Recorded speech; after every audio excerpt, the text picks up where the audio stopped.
Hey, why you should care about Facebook's big push into the metaverse.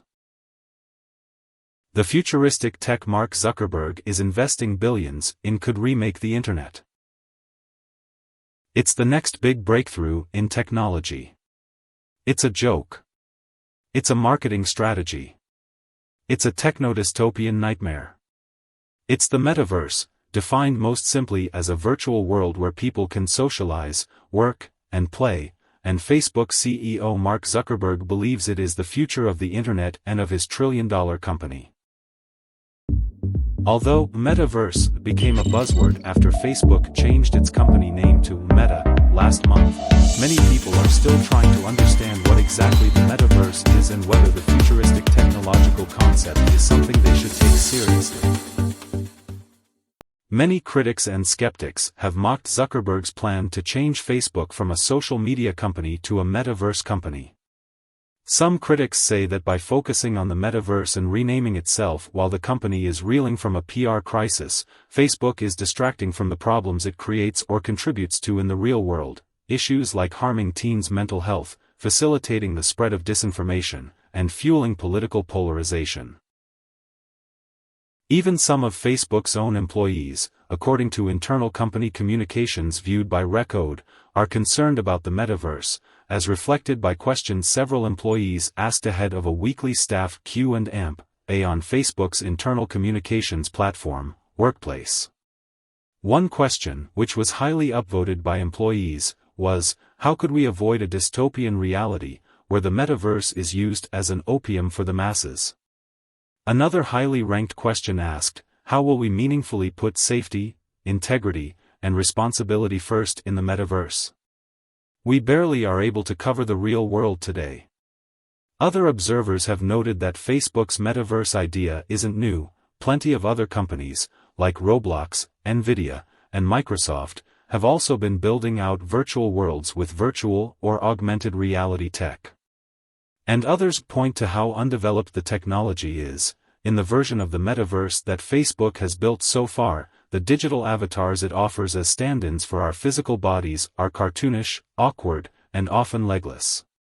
Even if these criticisms and questions stand, Facebook's investment in the metaverse is something we should take seriously. Mark Zuckerberg sees the metaverse as the successor to the mobile internet, an invention that reshaped all our lives by allowing us to go online anywhere, and made it possible for Facebook's current business to exist. If the metaverse becomes everything Zuckerberg wants it to be, it could similarly shake up the world, shifting our existence from being rooted in the physical world to one in which our digital presence increasingly supplements our real one. In response to concerns about the metaverse, Facebook, which recently renamed itself Meta, pointed to a statement from a September blog post by Facebook executives Andrew Bosworth and Nick Clegg that reads, in part, Meta is not going to build, own, or run the metaverse on its own. We are starting conversations about our vision for the metaverse early, before some of the technologies even exist. We're discussing it now to help ensure that any terms of use, privacy controls, or safety features are appropriate to the new technologies and effective in keeping people safe. Facebook also said it doesn't want to be the only one developing the metaverse. This won't be the job of any one company alone. It will require collaboration across industry and with experts, governments, and regulators to get it right, reads another line from the blog post. The company is betting a lot on this concept succeeding. It's putting some of the brightest engineering minds in the world to work on this project, acquiring virtual reality and augmented reality companies, hiring over 10,000 people to work on it, and backing the initiative with tens of billions of dollars.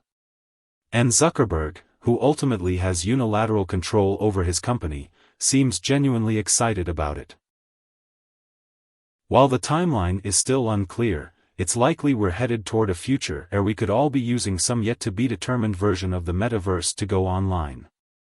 And Facebook is determined to play a major role in building and shaping this new realm, meaning that even if Facebook doesn't single-handedly own the metaverse, as it has insisted it won't, it's still striving to wield control over it. That means Facebook may one day have even more influence over our daily lives. Today, Facebook still has to operate under the parameters set by Apple and Google, which make and control the world's dominant smartphone operating systems. But in this new world that will likely rely on VR/AR headsets and digital sensors, Facebook is striving to create its own rules and operating platform. So even if you're not itching to jump into the metaverse anytime soon, you should pay attention to it, and to how Facebook is investing in it. So what is the metaverse, really?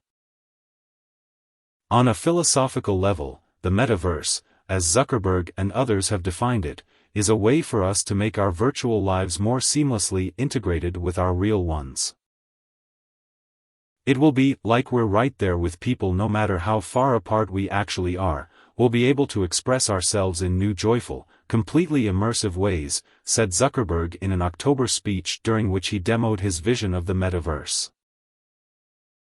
The idea is to create a more immersive internet, in which we'll use tech like AR and VR to spend our time engaging in virtual spaces and experiences rather than the physical world. The term was first coined in Neal Stephenson's 1992 science fiction novel Snow Crash, but now, Zuckerberg and many other tech executives want to make it a reality. Matthew Ball, a technology investor who wrote a definitive series of essays about the metaverse, explained it to me in part like this. Right now the internet is primarily something that is push. You are pushed information, you receive an email, you receive a notification, you then pull up your device to access that. The difference with the metaverse is that it's an embodied engine you are already within, rather than reaching out, Ball said. Practically, that means this world will disengage us from our physical realities, the office, the living room, the outdoors.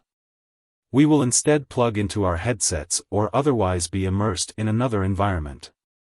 Depending on how you see it, that could mean an improvement to your life. Your surroundings or your physical appearance can be updated virtually. Or it can be read as a dystopian concept, as though the metaverse is for people who are escaping the grim circumstances of the real world, which is how it was envisioned in the novel Snow Crash. For now, though, any conversation about the metaverse is largely hypothetical. Facebook will be the first to tell you that it's still in its infancy. Zuckerberg has said that it does not fully exist yet, and that we have just the building blocks, like Facebook's Oculus Quest 2 headset, which costs $299 and has significantly lowered the entry price point for VR devices. For comparison, an HP Reverb G2 virtual reality headset currently costs $450, and the HTC Vive Cosmos goes for upward of $600. But to take this hypothetical conversation to another level, I stepped into Facebook's metaverse using a loaned Oculus headset. The first time I tried it out, I was impressed. The graphics have come a long way since I last used a VR headset, just a few years ago, and that made my experience transporting. But in a reflection of how young the technology still is, I found it impractical to use for long stretches of time, especially outside of an entertainment or gaming capacity. Before I got started in the metaverse, I shifted furniture around in my apartment so I could explore without bonking into corners. After I put on the Oculus VR goggles, I moved on to the most important step, setting up my digital avatar. Facebook gave me options to customize my avatar with features like skin tone, clothes, makeup, eyebrows, and even facial wrinkles. After spending 20 minutes tweaking my avatar to look more like me, I settled on a cartoon version of me that looked close enough. Then I headed to my default Oculus 3D home screen, a virtual room that looks like a tropical hotel lobby with palm trees, hanging egg-shaped chairs, and views of Red Rock Mountains in the distance, a definite upgrade from the decor of my 500-square-foot studio apartment. In its current form, my options for stuff to do in the metaverse were limited to activities like playing games, watching VR videos, and attending meetings. I played some games and watched YouTube videos in 3D. The highlight was dancing with a robot with gummy arms that beckoned me to twist and twirl with it. Then I took a mock work meeting using Meta's VR meeting software, Horizon Workrooms, which gave me a glimpse of how Facebook is envisioning the future of work in virtual worlds. As I sat in a virtual meeting room with my cartoon avatar, I was able to do some things I couldn't on a video call. I could turn my head toward my meeting mate and hear her voice more loudly than when I turned away. I could pinch my fingers to draw a note on a virtual chalkboard wall, although this was a bit challenging to get right, and I could see meeting participants all hang out in the same room together, rather than their heads cropped into a mosaic of side-by-side 2D boxes like they would be on a Zoom call. But there were clear drawbacks, mainly, that my avatar didn't have any legs. Because the headset can't pick up your leg motions the way it can your head and hands, there are no legs in the Horizon Workrooms app, and I looked less professional than a normal video or picture of myself. After I spent a few hours in the metaverse, more drawbacks of this new world emerged. For one, I started to sweat and feel nauseated. My headset weighed on my face. Anytime I wanted to play a game in this space that Facebook hadn't developed itself, I had to go through the process of creating a new avatar from scratch. The initial wonder I had felt started to drain away. It's hard to imagine myself wanting to hang out in the current version of Facebook's metaverse for long stretches of time. That being said, technology develops quickly, and it's easy to imagine a world where all the practical problems I had with the metaverse are solved with lighter headsets, advanced hardware, and improved avatar graphics. But there are major technical challenges for Facebook to sort out here, and they're going to take investment.